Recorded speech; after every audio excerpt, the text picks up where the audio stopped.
Hello world and welcome to this edition of Tech on Fire with Blaze. I'm Blaze Stewart, Architect at Winelect, and today we're going to be taking a break from our normal Azure content. We're going to be looking at something that I like to do, and that's install custom ROMs on Android phones.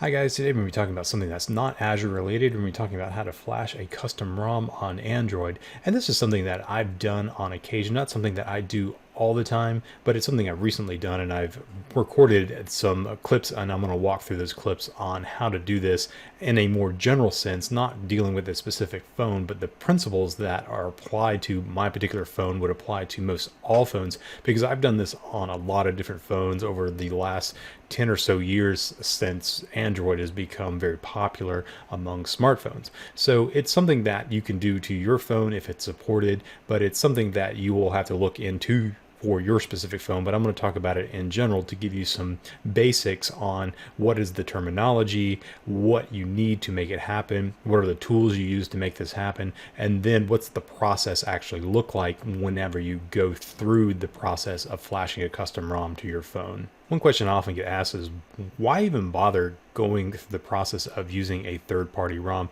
Isn't the one that came on my phone good enough? And generally speaking, the answer to that question is yes, but there are 4 reasons I'm going to talk about here for why you might want to consider a third-party or custom ROM on your phone. Reason number 1 is to get the newest Android features on an older phone. So generally with phones in the Android space is that you get a new phone and it's going to receive updates from the vendor for about 2 to 3 years after that phone launches. So if it came with, say, Android 11 today, whenever Android 12 comes out, you might get upgraded to that. But if you wanted to upgrade it to Android 13 at some date in the future, that might not be possible because the vendor might not supply an update to that newer version of Android. So what many people in the open source community and the modding community do is they will try to take the latest versions of Android and make them work on older devices when the vendor doesn't support them. So this gives a old phone the ability to run a more modern version of Android than the one it came with. And though this gets you the newest features of the latest versions of Android on older hardware, which can be really cool if you want a modern operating system without having to buy a new phone. This is one of the reasons I like to use these third-party ROMs, is because I tend to run my phones for 3 to almost 4 years depending on the phone that I have,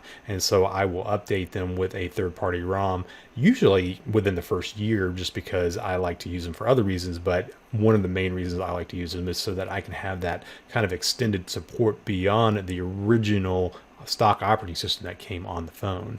Another reason that folks like to do this is to get a more stock Android experience than what is typically offered by most phone vendors. So typically with a new phone, what you have is a version of Android that is highly customized by a particular software vendor or phone vendor. And Samsung would be a good example of this. So a Samsung phone has a completely different user interface than something that is more or less stock Android that comes with something like a Pixel or something that comes from Motorola. And so what folks really want to do with this is create an operating system that is free from those vendor specific customizations. And the reason why is those vendor specific customizations are typically a lot more burdensome on the CPU and the GPU and other hardware on the phone, and so it drains the battery quicker. And so by using a more stock version of Android, you can extend your battery life in a given day by using lighter applications that typically come with the stock Android that aren't bloated as much as the custom applications that are put on there by the phone vendor. One of the most often cited reasons for doing this is privacy. Privacy is a big deal for a lot of people because they don't want to be transmitting a lot of data about where they're at or their browsing habits, as oftentimes your phone does from the factory without you really even knowing about it. But the ability to have this on your phone and the ability to control it more granularly through a bunch of settings is a selling point for many of these third-party ROMs, and that's why folks like to do this. Another reason that folks like to do this is to create a so-called Google-free experience. Now, with a ROM like the one I'm going to be installing on my phone, it doesn't come with any of the Google apps on it. It's just basically Android open source project. And the Android open source project is the basis for all versions of Android, and what a vendor can do is take that and customize it. They can choose to deliver it with the Play Store and the other Google services on it, or they can choose to deliver it with their own Play Store or something else like that. Most vendors just choose to use Google's Play Store because it's the most popular, but it's not required of the phone vendor to do that. All they can deliver it however they so choose. And so what a lot of folks like to do is just have a phone without any of the Google software on it, and they will use a third-party Play Store, or they will just sideload apps from their PC onto their phone without having any kind of app marketplace on their phone. And so this is a way to maximize privacy and have very granular control over what your phone is doing and what you're actually running on your phone as well.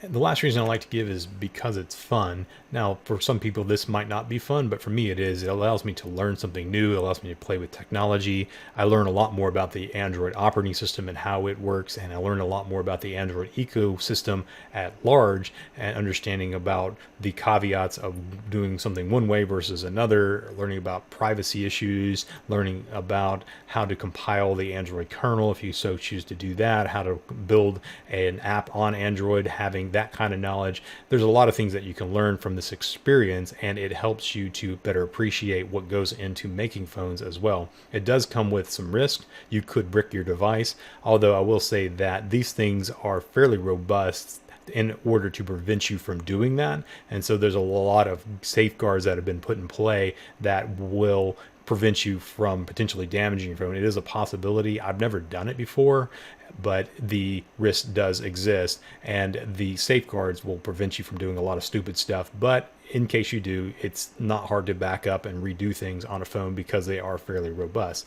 With that caveat, let's go look at how to do this in concepts, and then we will go over and look at how I did this on my phone. So I want to walk through some basics here. We're going to walk through the boot process of a phone, mostly so that we can get our heads around this, so that we will understand the necessary parts of the phone so that we can go about installing a custom operating system on that phone. So the first thing that you do whenever you boot a phone is obviously press the power button, and then that powers up the hardware, and then it loads the bootloader. And a bootloader is the part of the phone that chooses what partition of the phone to boot from, and we'll talk about what those are in a moment. Now, you've probably heard of an unlocked phone or a locked phone. Now, in the general sense, that means that a phone is locked to a vendor or locked to a specific carrier in that respect. And typically in the technical implementation of that, it's handled by the bootloader. And the locked phone means that it won't allow you to change the software on that phone, and because that software is from a specific vendor and oftentimes a specific carrier, and they don't want you to change it because that would allow you to use that phone on another carrier if you so choose to do that. And so you have a locked phone. Now, sometimes phones are sold as so-called unlocked phones, even though they have a locked bootloader. Now, you can go through the process of unlocking that bootloader so that you have a truly unlocked phone, and that allows you to then update the operating system and change it if you so choose. So to make this happen, we have to have an unlocked phone that is not locked to a vendor, and we need to have an unlocked bootloader to make this happen as well. I'm working with a Motorola phone, and Motorola has a process that you go through to unlock your phone if it's not tied to a contract or something like that. So you can buy the phone, you can go on Motorola's website and get a code, put it in your phone, and then you can unlock your phone so that you can install one of these custom ROMs on it. But if you don't have an unlocked phone, then you can't do this. And there are some hacks that allow you to unlock some phones, but I'm not going to be covering that. But just understand that you need to have an unlocked phone, and that bootloader needs to be unlocked so that you can install a custom ROM on that phone. And once you have the bootloader loaded, by default, it's going to load what we call the system partition. And this is the partition that contains the actual Android operating system, has all your apps, all your files, and things like that on it. It's the main partition that you interact with on a daily basis. And this is the one that most people think of when they say flashing a custom ROM to, because this is the one that's going to actually be installing whatever it is that you're downloading and installing onto your phone. However, there is another partition that is called the recovery partition. And this is equally as important as part of this process. It's not something that you use every day, but it's very important to actually putting one of those custom ROMs on your phone, because you got to boot into the recovery partition in order to update the system partition. In other words, I need to tell the bootloader to load the recovery partition, and then from the recovery partition, I'm then going to apply an update to the system partition, and that's going to actually install my custom ROM. So these are two distinct areas of your phone that you need to be aware of. Typically, the recovery partition is very tiny, but it contains some very critical software that we need in order to push a third-party ROM onto our phone. I want to talk about some utilities now that allow you to interact with various parts of this process. Now, typically this is all automatic. However, if you want to do a custom ROM, you can pause at points in this or interact with the actual system through command line utilities on your PC or on your Macintosh. And Google provides two utilities for doing this. The first one is called Fastboot, and Fastboot is used to interact with the bootloader. So with a phone, you can boot to the bootloader, and what will happen is it will pause the bootloader, and it will then allow you to connect a USB cable to the phone, and then you can use Fastboot to install a new partition image, such as a recovery image, to the phone, or you can actually do one ad hoc if you want to actually push a recovery image ad hoc to the phone at that point and boot it without actually installing it. You can do that as well. It'll also allow you to choose which partition you want to boot. So I can launch fast boot and interact with it, and then I can say boot to recovery, boot to the system partition, or whatever it might be, using that utility. It's also used for unlocking the phone at the technical level. So I need fast boot in order to do a unlock on my phone typically. Now, different vendors are going to handle that differently, and some can do it over the air, but most of them use fast boot to execute a command at the bootloader to actually unlock the bootloader so that you can actually install a recovery image or a ROM image on your phone. The second utility is called ADB, which is short for Android Debug Bridge. Now, this is a utility that allows you to interact with the phone from your computer, that allows you to upload and download files and do a number of other things. And this is the utility you use whenever your phone is in recovery mode. That means you've booted from the recovery partition, or you've booted Android and you're running your phone as it was meant to be run in the more common sense, or you're writing apps or something like that. ADB is used heavily by developers when they're writing apps for a Android phone, and it also works with virtual devices as well, but it's also used by modders and by folks that want to install third-party ROMs as well. So it's something to keep your mind on whenever we're going to be doing this, because we'll be looking at Fastboot and we'll be looking at ADB through this process, because both of them are needed in order to get a third-party ROM on your phone. Let's talk about these partitions a little bit more now. Now, as I mentioned, the recovery partition has on it the recovery image or recovery software that is useful for doing things on the system image. And we're going to be using TeamWin Recovery Project, or TWRP, in our recovery image. Now, TWRP is the one that's generally used by about 99% of everybody that's actually installing third-party ROMs onto their phone. There's other ones that have existed in the past, but TWRP is the principal one that most folks use nowadays, because it's a very robust suite of utilities for doing a lot of things. Not only installing the operating system, but you can do complete backups of your phone. You can use it to recover data from your phone in the event that Android won't boot for whatever reason. There's a lot of things you can do with it. We're primarily going to be focused on using it to install our operating system and install Google Apps once we have that done. Now, the other part is the system partition. As I mentioned, that's the part of the phone that has Android actually running on it. Now this is where you're going to install the ROM that you might be interested in. For my particular phone, there's about 10 ROMs available that I could choose from. And of course, they're all Android, but there are various flavors of Android that allow me to do different things. So some of them are older versions, some are newer versions. I think I can get up to Android 10 on my phone. I don't think there's a ROM available for Android 11 yet. However, based on what I was reading, that's coming. But Android 10 being the most latest and greatest one for my particular phone is the one I'm going to use. In fact, I'm going to be using Arrow OS. I've traditionally used Lineage OS.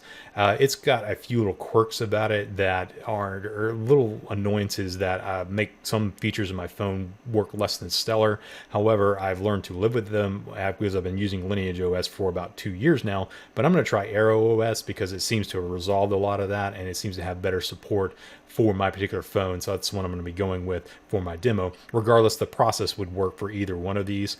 Or if I wanted to, I could install the stock ROM, which is the one from Motorola for my particular device, and I can install that. It's fairly vanilla Android anyway, but I wanted to go with something that's newer than what I can get from my phone, because for my phone I can only go up to Android 9 for the stock ROM, but Lineage OS or Arrow OS will allow me to go to Android 10 if I wanted to go to a newer version than what the stock one is supporting. And based on what I was reading, Android 11 is on the horizon, so if I keep this phone that long, I'll be upgrading to that as soon as that becomes available for my particular device.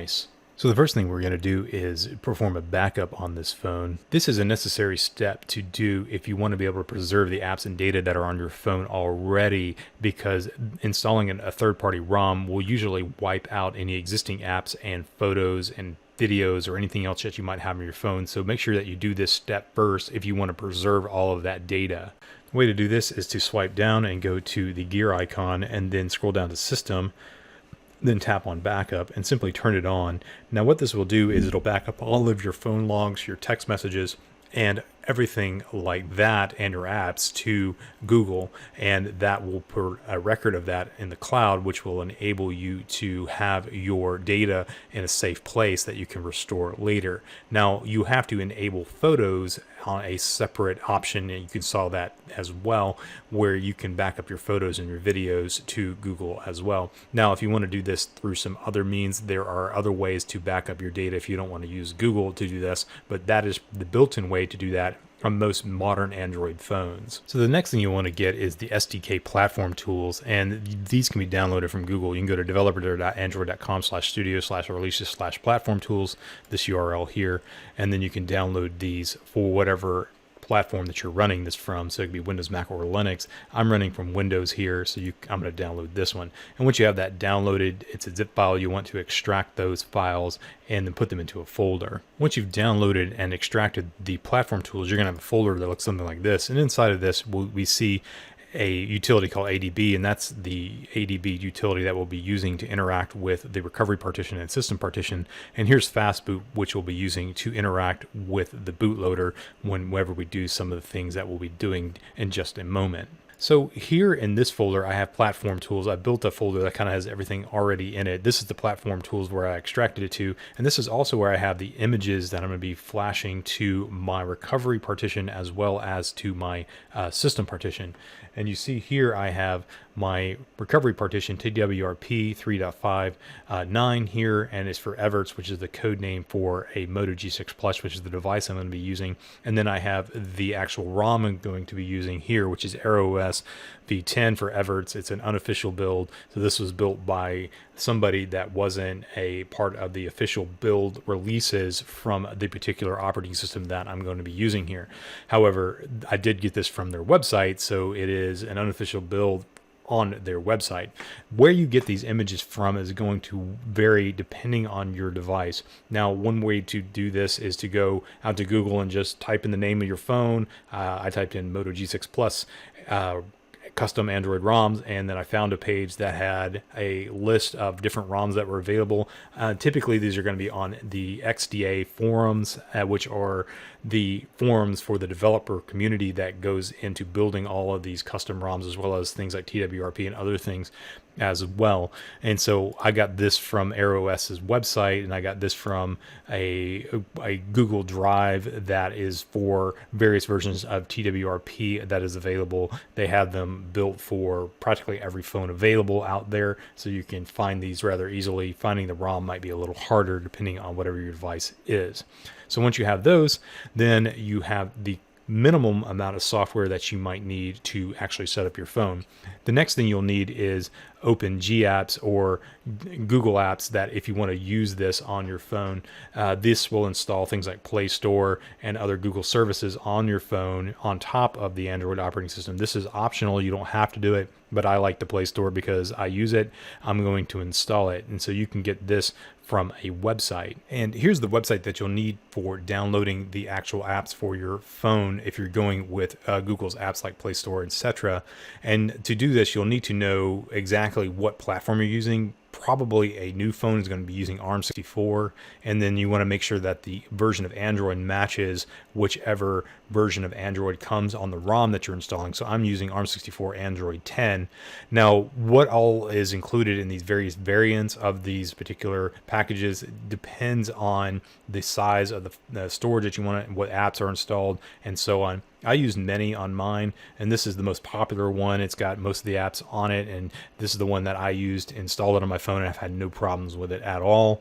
But you could, depending on the advice of whoever wrote your ROM, go with whatever they say. Mini was supported by AirOS, that's why I chose it, as well as it being a very popular one to choose. So this is the one I went with, and then once you have that, then you can download that, and it's a package that we'll be uploading to our phone to install it. The next thing worth mentioning is this bundle right here. This is the Motorola Mobile Driver 64-bit. Now this is a necessary driver to have installed on a PC if you have a Motorola phone, and you might need this for other various vendors as well. This allows apps like ADB and Fastboot to interact with your phone over a USB cable, so you need to install this first. Now some phones don't require it, some do. Mine does, so that's why I installed it. So here I have a camera pointed at my phone, and it's in bootloader mode. That means that I use the power button and one of the volume buttons to boot it into bootloader mode, and it's paused right there. And then I'm going to install the USB driver so that I can interact with the bootloader with Fastboot here. So here I'm using Fastboot to boot TWRP. I'm typing in Fastboot boot and then the path to my TWRP image. And then what that's doing is it's copying it into the RAM of the phone and then rebooting the phone into that image right now. And then it's going to load TeamWin, and then I'll be able to interact with this after TeamWin boots. So here we're just waiting on TeamWin to finish the boot process, and then we should get a nice little screen with a few little buttons on it once this finishes. So now we're going to go wipe the phone. Now what we do with wiping the phone is we take the option wipe, and we go into the advanced settings here, and we choose to wipe out the caches, the data, and the system on this particular phone, and that will basically do more or less a factory reset without an operating system on it, so that we can then install our custom ROM. And this is where we're going to be wiping out all the data, so you make sure you have a backup before you do this process. Now the next part of this is to actually do some data pushes to the phone using ADB. So with ADB, what we're going to do is we're going to copy up the actual ROM that we're going to be pushing to this, as well as GApps. So that's what this next step is doing in the command line. So we're typing in ADB push for the path to the file on my local machine, and then I'm going to do a push from my path to the device as well for the GApp package that I downloaded, and that's going to put it on the device that I'm going to be used for flashing here in just a moment. So now it's time to install it. So I'm tapped on install, and I'm going to select the Android Aero Open S software, and then I'm just going to swipe to install it and then let it complete that process. So once that install completes, I'm going to wipe the cache like right here by clicking the button and just let it do its process. And go ahead and hit the slider, and then that will be ready to install our apps on this phone. Then we're going to reboot the phone back into the bootloader mode, and then we're going to relaunch TeamWin so that we can install GApps at that point. So now I'm using fastboot again to boot into the recovery partition using TWRP again. So now I'm going to install gapps. I'm going to tap on the install button and find that on the phone. And once I do that, I'm just going to select the actual package, and then I'm going to install it just like I did with the actual operating system. In this case, it's just going to go through the process. Notice I didn't reboot the phone into the operating system. I didn't reboot the phone into anything other than the recovery project, because I need to install gapps as part of the recovery process rather than trying to install that through the phone. Otherwise, it won't work. So you have to do this through the recovery project as well as install the operating system as part of that process, so that they're both installed when you boot it up for the very first time. So now that gapps is installed, I can just reboot the phone and this will come back up into the operating system just like we were booting up a phone for the very first time. And so this is going to boot right into a brand new, fresh installed operating system, as well as a suite of applications that I'm going to have available on my phone. So now I've walked through the setup wizard. I basically put in some Wi-Fi settings and I told it to restore from a backup. So now it's installing the applications, it's restoring my text messages, restoring my contacts and other things like that, and everything else that I had as part of my backup. So my phone is more or less complete at this point, and I can start using my new operating system that is now on a newer version of Android with a new custom ROM. If you like this content, please consider visiting us online at www.wintelect.com, and there you can find about services that Wintelect offers, including training and consulting services. Also, please consider subscribing to this channel by clicking on the subscribe button and clicking the bell icon to get notifications when new content becomes available, and also comment down below. You can also follow me on Twitter at @TheOneMule, and also follow Wintelect on Twitter at WintelectNow or at Wintelect. We are constantly posting things about Azure-related technologies and things related to software development. You can also reach us by email at consulting@wintelect.com. Until next time, thank you.